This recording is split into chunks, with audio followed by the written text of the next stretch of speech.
ওয়ালাইকুম। আজকে আমি রান্না করব পাঁচমিশালি মাছ। আর এই মাছটা রান্না করব পেঁয়াজ পাতা দিয়ে। দেখেন আমাদের নওগাঁতে এইভাবে রান্না করে, আলু কুচি করে কেটে দিয়ে তারপরে পেঁয়াজ পাতা দেয়, দিয়ে এই যে পেঁয়াজ কাঁচামরিচ ময় মশলা দিয়ে হাতে মেখে এই চচ্চড়িটা রান্না করে। এই চচ্চড়িটা রান্না করে খেতে কিন্তু অনেক মজা লাগে।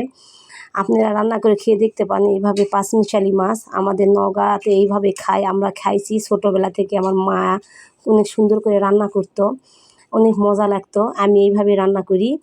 আজ দিয়ে দিলাম মরিচের ফাঁকি, হলুদ ফাঁকি, ধুনা জিরা ফাঁকি, স্বাদ মতো লবণ, আদা রসুন বাটা দিয়ে দেখেন হাতে সুন্দর করে মাছ আলু পেঁয়াজ সব একসঙ্গে ভালো করে মাখতে হবে।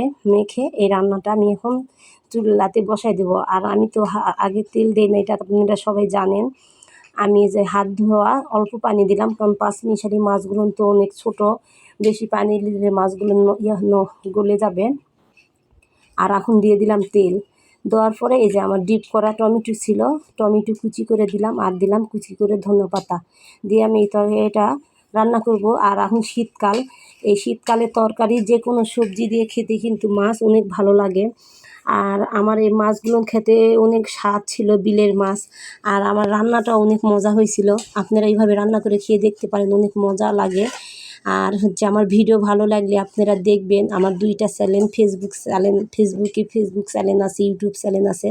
আর এই যে দেখেন আমার রান্নাটা কত সুন্দর হয়ে গেছে। আর আপনারা শেয়ার করবেন। সবাই ভালো থাকবেন। আল্লাহ হাফেজ।